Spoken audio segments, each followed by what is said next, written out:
Hi, it's Mitch from PickDogs.com. We've got about a minute left to go here in the first half. TCU just having their way with Michigan in this one. It is an absolute stunner for most people, but, well, if you watched our morning show, not so stunned over here. How about those Frogs getting it done, pushing Michigan around like no one's business in this game and running circles around it? But as we know, the Fiesta Bowl, the home of the miserable call, we've seen two of them so far in this game. There's plenty left to go. We know the bad call in college football bowl games was invented in the Fiesta Bowl, and we're going to see some more hideous officiating in this game. So this game is far from over. I'm going to send out invites to some of our Pick Dogs cappers. I'll send it out to Chris Ruflo, and I'll send it out to Jay Briggs. I'll see if they want to join me. If not, I'll stay by myself and bring it home with you guys all the way to halftime. But it is fourth down now, 52 seconds left to go in the half. I'll send it out actually to our whole weekend showcast and see if anyone wants to join. But you know, it's a beating here by TCU. This game not even really close. You know, it's not even close. There's the one call that went against Michigan, but at the same time, they got the ball on the half-yard line at first down on the half-yard line and couldn't get it in. If you can't get the ball in the end zone from the half-yard line, then I'm sorry. You had first down at the half-yard line. It wasn't like it was fourth down at the 11 or something like that. It was first down at the half-yard line. Then we just saw a really bad roughing the passer called on TCU as well. But push comes to shove, you take away the bad calls, you take away everything. Michigan would have been down 14-10 even if they scored that a touchdown, and TCU has scored a touchdown since then.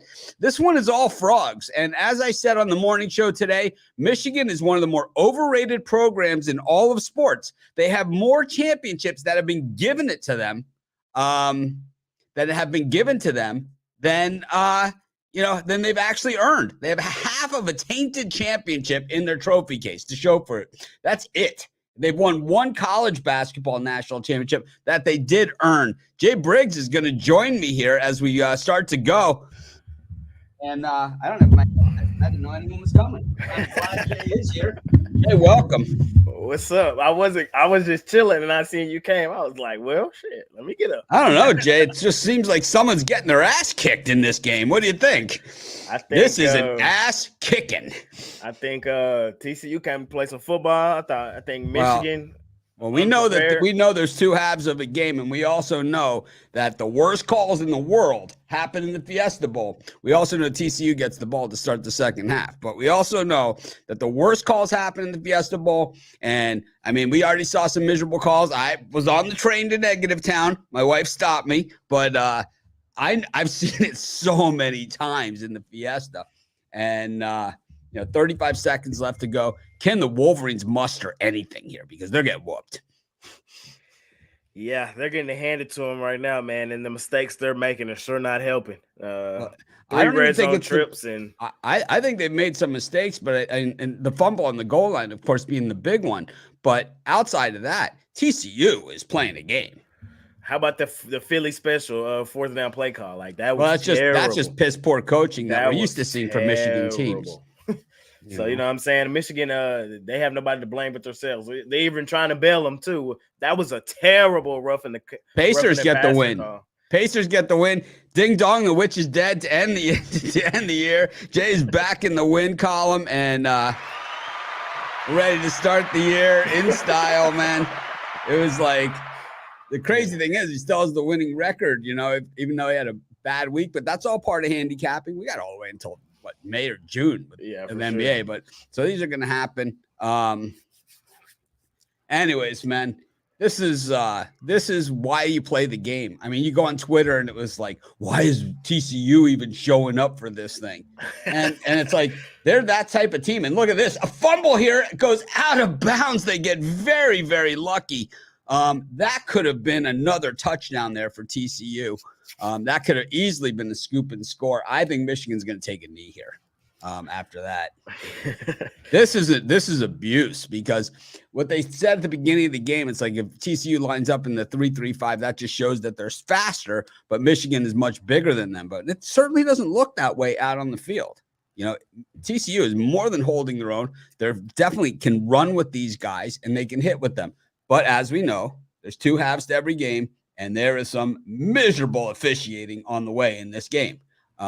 We've seen some bad officiating already.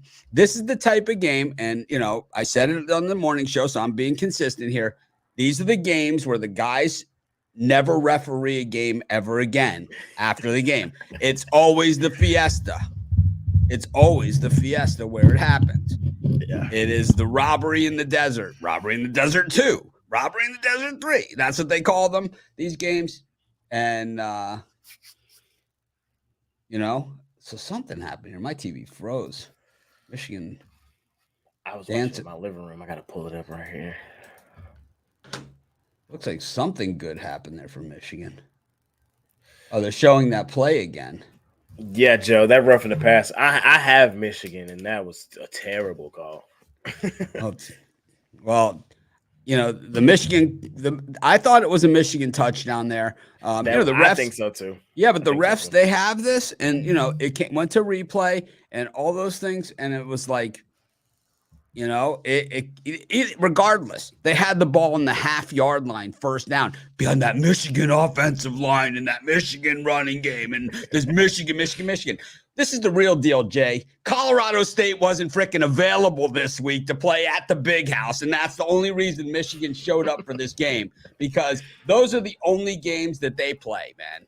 Look at their out-of-conference schedule. Colorado State, Hawaii. This is who they play, man. They play all the garbage teams out of conference. In conference, they play Ohio State, and that's it.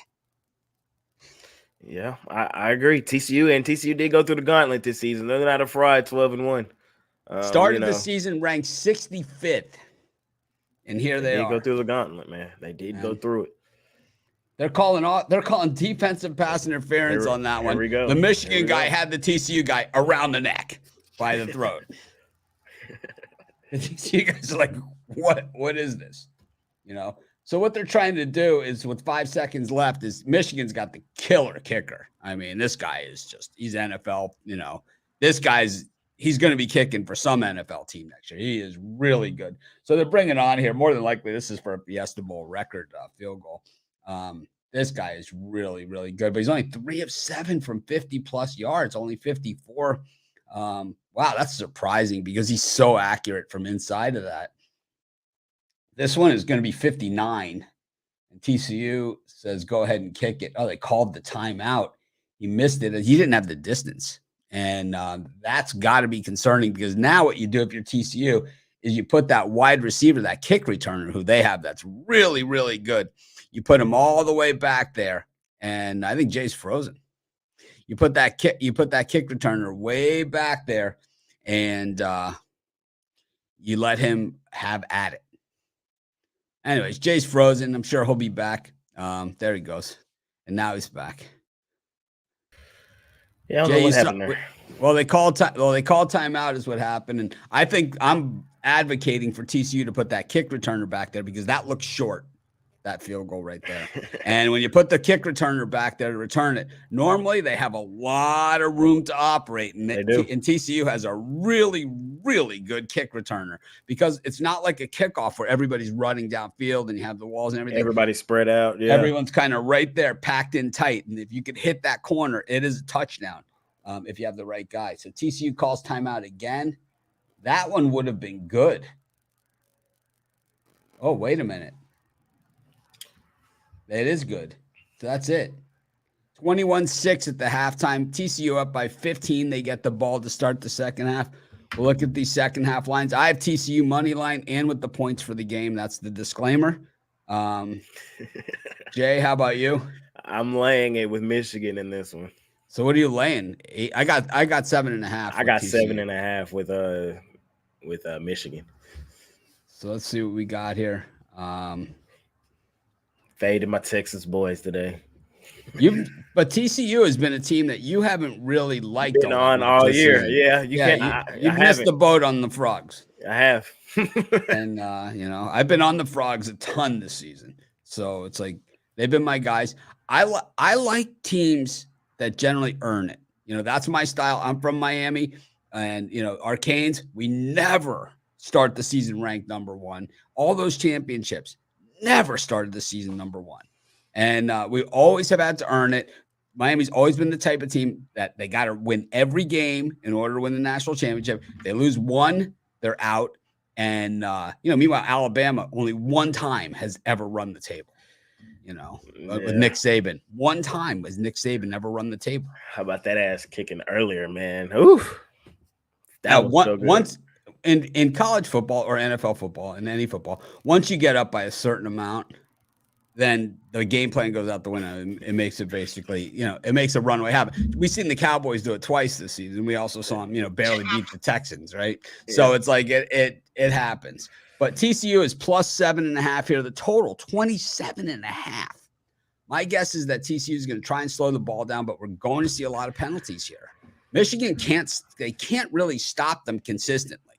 TCU is running the ball inside, they're running the ball outside, and the only way that TCU is really, or that Michigan's really stopping these TCU receivers is to grab the inside of the jersey. So if the refs decide that they want to start calling that, it's going to be a very tough day for Michigan here in the second half.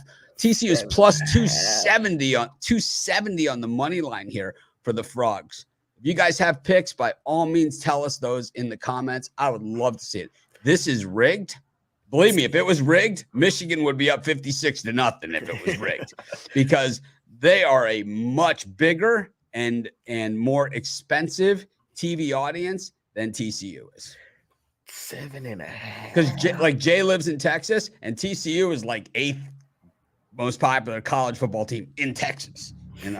It's like, believe me, they're not like a name brand. Believe me, if it was rigged, it'd be USC, Michigan, something like that, 7.5. Well, you have Michigan to win the game. I honestly, with the Frogs, I have a gigantic middle here. I know. Michigan. Well, the thing is that the laundry's going to fly here. Don't even say, oh man, this guy's crazy or whatever, because we've already seen it. We've already seen it, and we will see it. And replay ain't going to help you here, because the worst calls are not reviewable, and we are going to see these. Okay, just like that roughing the passer, not reviewable. But even the replay got it wrong on the touchdown for Michigan. That's how bad this gets. Yeah. So what you like? You like Michigan here with the 7.5? I'm debating back and forth. Me too. I'm thinking if I take Michigan minus the 7.5, I have a giant middle with TCU. I still have, because it's 21-6. I'm getting 7.5 on my points. So if it falls anywhere between, if Michigan wins the second half by anything by 8, between 8 and let's see, so it'd be 13, so 15 plus 7.5, 22.5. So I would anywhere between 8 and 21 that Michigan wins the second half by. I would hit both sides. I would hit all bets. And if Michigan hits it between 8 and 14, then I also hit my money line on TCU in addition to that. So I'm really sitting in a wonderful spot here. This is what I think happens. I'm gonna take Michigan. I'll lay the 7.5. Oh yeah. I think I actually don't disagree with the play, only because I do believe that the refs are going to help them get there. I do believe they're going to help them get there. I think we're going to see, and it's not necessarily on the call. I think on the non-call too. I think it's the non-call as well, because we've seen on the pass defense, it's the non-call all day on that Michigan's getting here. But I don't know, man. I think, oh man, I'm so deep in on TCU already. It's like I am. If I had a mortgage, I'd be several payments in on this thing. I just really hate Michigan. So it's one of those things that everybody said Michigan on the show. So I had to bet more on TCU. And then it was like, and I lost on Kansas State. So I'm chasing. I'm chasing. And of course, everyone in the YouTube comments is hammering me on that, on that Kansas State pick, but no one's going to say anything about my TCU, right? Right. Michigan does have that half of a national championship from 1997 that they split with the Nebraska team that won 3 out of 4 national championships. And, Al was like, well, they were contractually obligated to play in the Rose Bowl. Nebraska was contractually obligated to play in the Orange. They were willing to break it to play Michigan. They had no problem with it. And now, if you look now for the money, they threw all that stuff right out the window. The Rose Bowl is Pac-12 versus Big Ten. If it's not a playoff game, if it is a playoff game, well, then it all goes out the window because more money. I mean, Miami beat Nebraska in the Rose Bowl for the national championship. Neither of those teams are Pac-12 or Big Ten at the time. Nebraska was in the Big 8 at the time, or Big 12. Michigan is a second half team. No, Michigan has led every single game all year long. I don't think they've had to come from behind one time all season. Yeah, man. And it's TCU is the second half team. Yeah. I just think I don't know. I just think this one comes down to the end, and I think we're going to see I think we're going to see a really crap non-calls. We're seeing some really bad non-calls in the secondary here on Michigan, and we're going to see some bad calls if TCU maintains this dominance. We're going to see some phantom holding calls. We're going to see, we're going to see them, man. I hate to be on the train to negative town. I mean, but that's where I'm headed. If I don't have a conspiracy theory to point to, I'm not happy, right? I mean, we know that. Believe me, if the game is played clean from start to finish, I'm not happy. I've got nothing to work with. I got nothing to talk about. The show's canceled.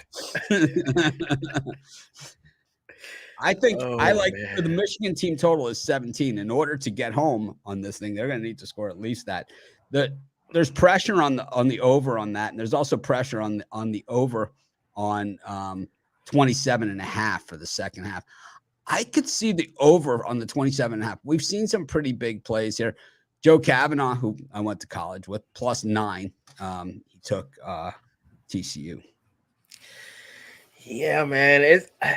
I think it's going to be close. I just think the game comes down to the end. I really do. I don't know who wins it. I really don't at this point in the game, but I think maybe Michigan goes down for a chance to win it late. And so with that being said, I think we cover second half of Michigan. I think, I think Michigan for the game. How about this? Down by 15 points. Michigan for the game is only +225.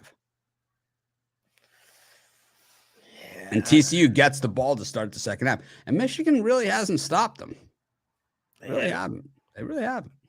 That quarterback from TCU is just a beast. He's nice. I was sitting here thinking about that too, watching him play. Some of those passes are darts. His arm is way underrated. His arm is way underrated, and he's not afraid to tuck it under. And he's a gamer, man. It's the type of guy that you could pocket too. You could see him if he's the type of guy. He starts bleeding out of his head. He's going to continue in there. He's going to be wiping it off. I mean, he's that type of guy. Justin Herbert is like that. Justin Herbert's like that. Yeah, I was gonna say, Roland, I agree with you. Michigan has stopped themselves. That was a terrible play call on that. They stopped them. They stopped themselves. What about TCU being in the backfield chasing this quarterback around on every single time he drops back to pass? I mean, I'm just talking about the game, the scoring plays. The first one was a terrible play call. The second one, how do you fumble there? Like, y'all got to snap together. You guys have talked me into it. I'm taking TCU on the money line second half at +270. That's where I'm at. I'm there for the game. I'm back in.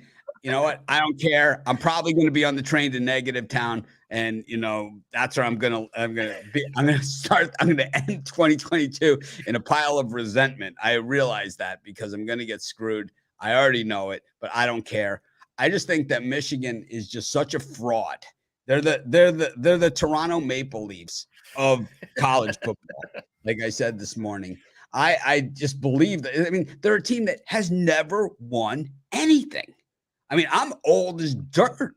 They've won a half of a national championship. They beat Washington State in the Rose Bowl, and the team that they split the national championship with, because it was before the playoff and all that other stuff, won 3 national championships in 4 years. Went to Miami and beat us. When we were a dynasty. We had 5. We played for 11 championships in 9 years, and Nebraska beat us. It was like we played for 9 championships in 11 years, and Nebraska beat us. That was one of our losses. It's like, and meanwhile they played Washington State with Ryan Leaf, the biggest bust in NFL history, drafted number 2 behind Peyton Manning. Love to have that one back. That's like the Darko pick. That's the Darko pick. Milicic. Yep. There's the Darko pick, and then there's the Sam Bowie pick. Those are the 2 picks, right? Sam Bowie pick. And then Anthony Bennett as well.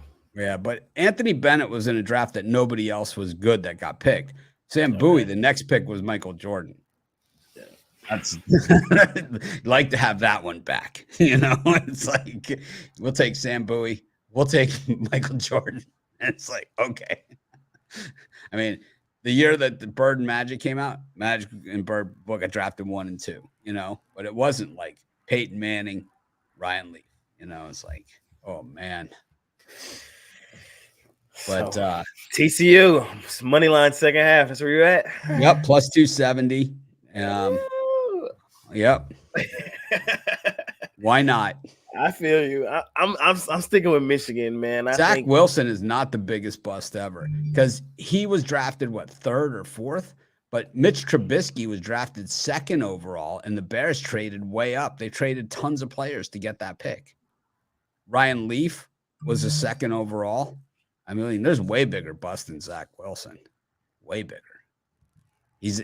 At this point, he's looking like a bust, but he's not nearly the bust that these other guys were. Because for like Trubisky, like what did the Bears trade to move up to take Trubisky? What did the Bears? Yeah, the Bears gave him some change for that. Yeah, they did. They gave up a lot. 2017, the 49ers traded the number 2 to the Bears for the number 3 pick, a 3rd rounder and a 4th rounder. So the Bears had the number 3 pick. They traded up 1 spot to the 49ers because the 49ers were going to deal it. They got for the 3rd. So all they traded actually was a 3rd rounder, a 4th rounder, a 2018 3rd round pick. San Francisco took Solomon Thomas with that pick, who's still in the league. He's not with the 49ers anymore, but he's still in. He's good. Well, this is a good game, man. I think this is a lot better. Brian Bosworth, certainly. Well, that was the whole steroid era, was that Brian Bosworth era, Tony Mandarich. There was that whole steroid era where all those busts came out of. Keith McCants was in that. Kajina Carter was in that era. I don't know none of these guys. So Tony Mandarich was seen as like the greatest offensive lineman ever. And then once they had the testing for the steroids, he like shrunk by like 200 pounds. Then the other guys were Kajina Carter was a running back out of Penn State who was really, really good in college, but his like first preseason game, he like ripped his knee out, played for the Bengals, of course. The Bengals had a history of busts. Achilles Smith, David Klingler, tons of, they're the Bengals first round picks for years. Oh my gosh. So many. But anyways, I'm on TCU money line for the second half. We're going to stay for the first drive. Ohio State, a lot of money coming in on Ohio State for this game. I see that. The line just keeps dropping. Yep, it keeps dropping. I don't have it for sale individually, so I can say it, but I had a premium pick on Ohio State. I put it in a while ago, but I had it as part of a package. It's no longer for sale individually. I could just tell everyone I had Ohio State premium pick, but I think my line is gone. I believe that I have it at anyway, so it doesn't matter. Yeah, for me, that was the one game that I didn't know play out of what other than the Iowa game. But I had Alabama. I got Michigan in this one, and that Georgia one was just tough. Personally, I would take Georgia. I'm probably gonna put some money on Georgia, but premium wise, I couldn't get there. I'm rooting for well, Jay's jam session pick was a slam dunk winner today with the Indiana Pacers at home against the Clippers, getting points, and they went outright.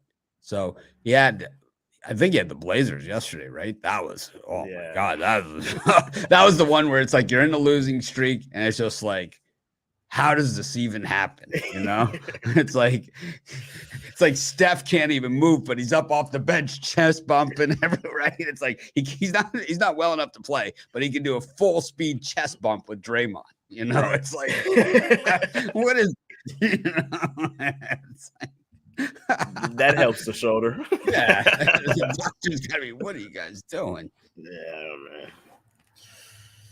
But yeah, these halftimes are a little bit longer than the NFL halftimes for these. And for the national championship game, normally they have a big band at halftime. I remember the Imagine Dragons coming on when Clemson would whip the crap out of Alabama, Trevor Lawrence. I had Alabama in that one. I took that one on the chin. I did the halftime show live from Vegas. I was in Vegas for that one. I was loaded up on Clemson and to the gills. Yeah. You know, I was in Vegas for almost all the national championship games, except for the last 2 years. For every national championship game like that was since the playoff, I've been in Vegas. Yes, sir. But, yeah, I'm ready for that late one too. I'll probably come on with you in that one too. Should be a good one. Yeah, it's you know, I'm expecting that game to really be a close to the vest, you know, kind of really. I think both of those teams coming into the season, you could have put those two in the championship game and said that it's you know, people would have agreed with it. I think that before the season, TCU is the team that was ranked 55 or 65, depending on what book. But you know, I think Michigan, a lot of people are going to be there. Ohio State, I think a lot of people picked. I think the team that's not there that a lot of people thought was Alabama, and you know, and I've been on that hill. They still should have been there, in my opinion. I don't think so. They would have got run up by any of these teams. Nah, they would have. I think they would have competed with all 4 teams. I think Alabama could have won this national championship. I don't think so. Bryce Young, man, when you got a quarterback like that, man, he can put you in any game. Like, you know, I just think that they didn't get rung up at home like Ohio State did. They did not do that. They didn't. No, Ohio State this year, with all the great players that they had and everything about them, they always seem to be just missing something, to not really ever really be clicking. They didn't cover those giant spreads or anything this year. Normally they do. This year they did, maybe against Akron. Yeah. It'll be interesting to see where that game is, because Georgia, if they are down at halftime, I would probably take them. I'll probably be taking them too. They have been, you know, depending on where the line is. I think that'll be a game where we might be able to get the middle. I think Georgia probably wins the game against Ohio State. It's gonna be interesting because last time Ohio State was in this position, they won the title when everybody was saying they shouldn't be in. Oh yeah, you know, that was the year TCU. I was banging the table for TCU to be in. That was the Ezekiel Elliott year. Yep. And they got in and they won it. So, you know, we'll see. He hated Urban Meyer. He hated his guts. He wanted it out. Like, I hate Urban Meyer's guts. Yeah, I was a little surprised that Kansas State. I thought that right before the half, I thought the mistake that Kansas State made today was that they were down 14-10 with about a minute and a half left to go in the half. They were on like the 4-yard line, and it was 4th and goal. And they went for it instead of kicking the field goal to make it 14-13. You think so? I like the play call of going for it, me personally. Nah, I think you got to take the points there, because you make it a one possession. It's still a one possession game. Even if Bama comes out in the second half and scores a touchdown, then you're still only down by 8. So you got, you know, a touchdown, 2-point conversion. You're still within the game. Not getting the touchdown there, then you stop them. You call the timeout. You basically give them more time. They come down, they march down, they score the touchdown, they pop the run on you, Gibbs, and all of a sudden now they have room, And then all of a sudden, it's boom, boom, boom, and it's game over. They came out in the second half. They got the ball and scored another touchdown. It was game over. But it was 21-10 at the half. It could have been 14-13. Right? Yeah. I mean, it's a different game. Yeah. Yeah, you're right, but I don't know. I like the aggressive because if you score there, then it's a totally different. No, if you score, you made the right choice. But if you don't score, you lost the game. Yeah. Obviously, if you score, best prop ever, plus 300 Alabama win with Bryce Young 300 yards. So and it's the easiest is after the game is over. That's when it's the best. That's when it's really the best ever is after the game is over. It's like. I never understood the picks. You have a lot of people in the jam session comments. They love the after the game is over, the parlay. Yeah. Ask Jay, who has to sit there in front of the camera on the worst days when you've come off a horrible beat and you got to get in front of the camera the next morning or that night, and you got to get up there and you got to put on a smile and say, man, I love this one. You get up the camera, man, you just want to throw something. Kicking stuff, throwing. It was one of those weeks in the NBA, man. I thought it was one of the tougher weeks in the NBA. And for sure. And I mean, I'm not generally on all the same picks that you are. And it was tough any way you sliced it in the NBA. Yeah. It was a good week to go light. Yep, definitely. And I didn't. Yeah, I didn't go light enough, but it's long season. Yeah, it's a long season. As long as you haven't blown yourself all the way up. Oh yeah, So you're more than fine. But these lines have not really moved much for the second half. Not much at all. Yeah, man, that'll be an interesting second half. See if that laundry gets flying like you say. I'll tell you one thing, man. I'm rooting like crazy for TCU here. Yeah. Well, the line has now gone TCU +8, and we're +285 on the money line, and the +8 is at -105. So a lot of money here on Michigan here for the second half, and the total has now gone to 28 because that's what it's going to take for Michigan to get there. I think I'm going to throw another bet on TCU plus the 8 points also in addition.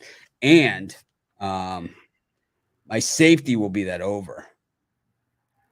That would be the total. The Michigan team total over is 17. So if you like Michigan here, that's got to be, to win the game, to come all the way back and all that other stuff. I mean, that's a gimme because they're down by 15. You're going to need at least that. They're not going to go. I like that. Because the chances of them going for 2 twice if TCU doesn't score first is slim. Right? So you would think that if TCU doesn't score and Michigan gets it, they'll probably go for 2 the second. They probably would not go for 2 the first time.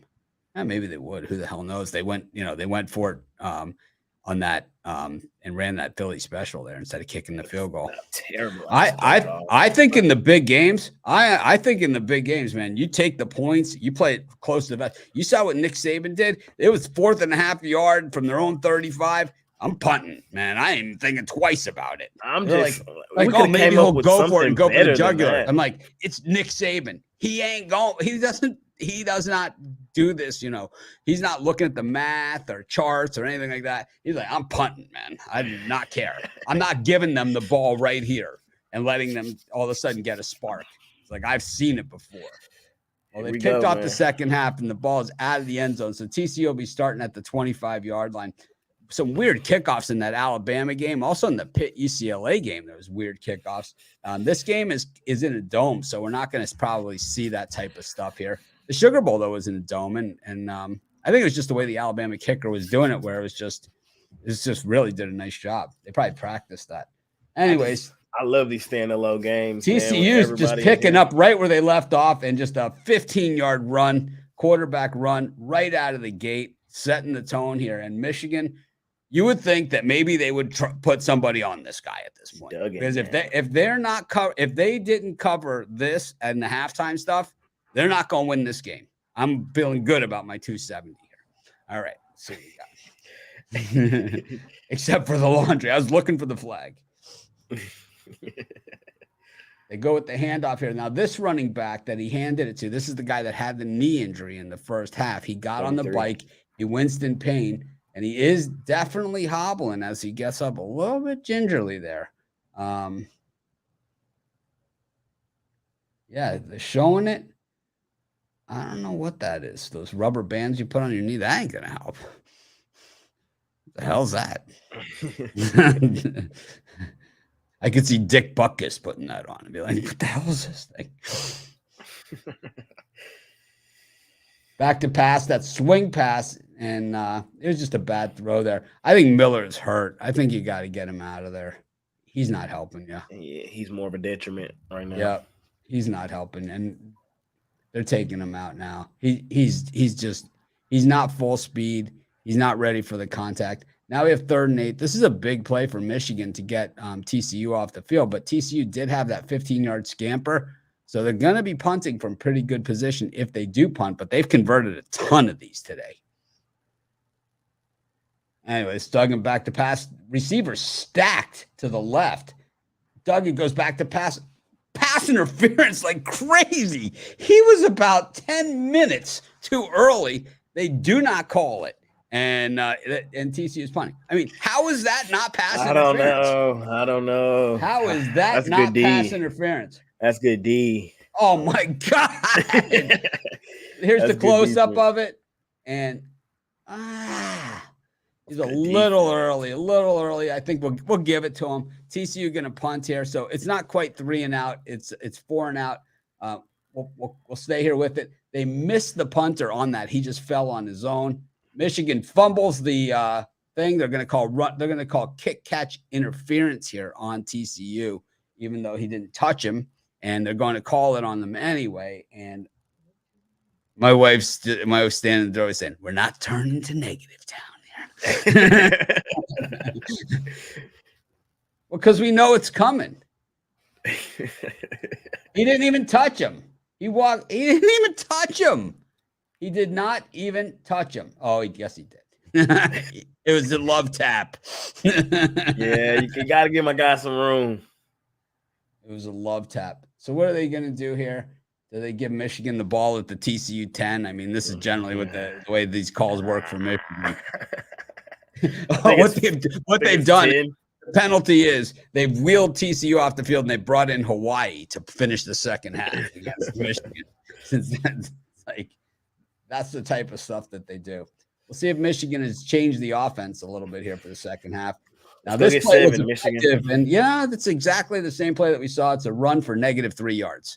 Really creative play calling there. But this guy is really good, but I don't like the trying to go outside with him. I think you got to try and bust something up between the tackles.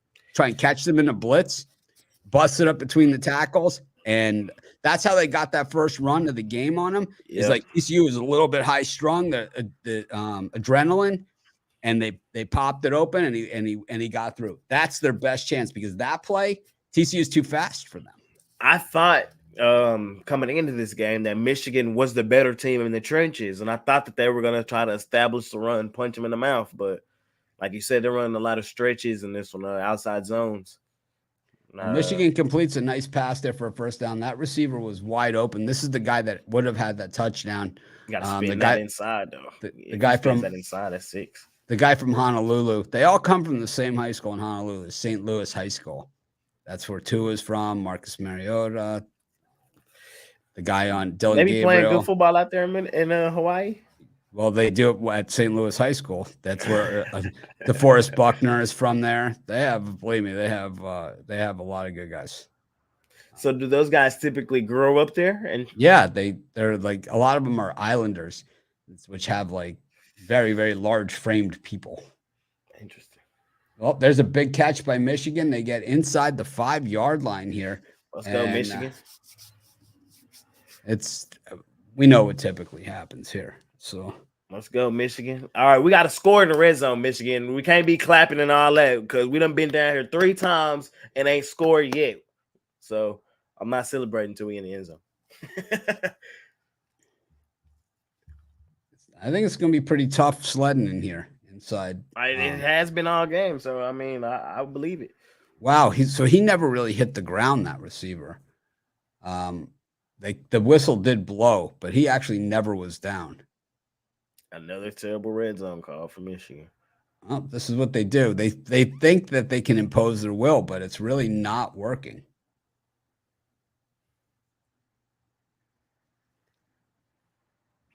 They always show the concerned Michigan fans. They're always some of the most concerned fans because they know they never win anything. So it's like, how are we going to lose this one?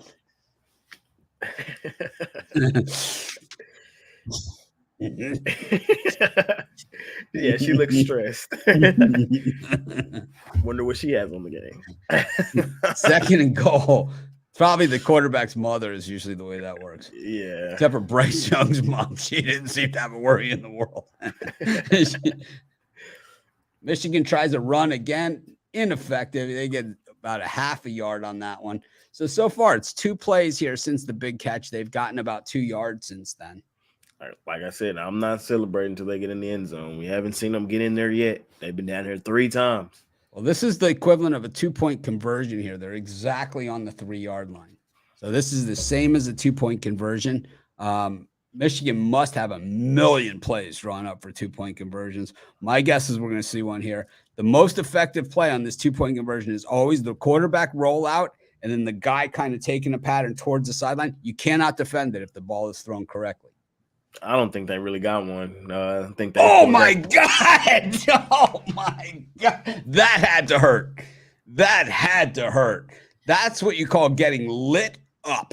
I'm surprised they didn't call a roughing the tackle or whatever on that because it's a typical thing. Waves it off and oh God, that was a decleater there by TCU. It'll be interesting to see if Michigan decides to go for it after that. Might be concussion protocol there for that receiver. They're just going to kick the field goal. They're just going to take the points after that. Man, you got to go for it there, man. Nah, yeah, you got to take the 3 because you haven't been scored down here yet. But this is pathetic. Now 4 red zone. He's like, you got to take the 3 because I'm laying 7.5 for the second half. It's like, but we could both lose, with that. Anyways, thanks everyone for joining us. We're going to see you guys in a few hours. Halftime. Georgia, Ohio State, man, should be an absolute gem. Good luck on the remainder of this game, man. I'm not taking that trip to Negative Town. I know it's not going to be. I know what's going to happen already, but it's like I'm not on the trip to Negative Town. I have one bet with the points, so I'm going to be good with that. Anyways, thanks everyone for joining us. We'll see you tonight.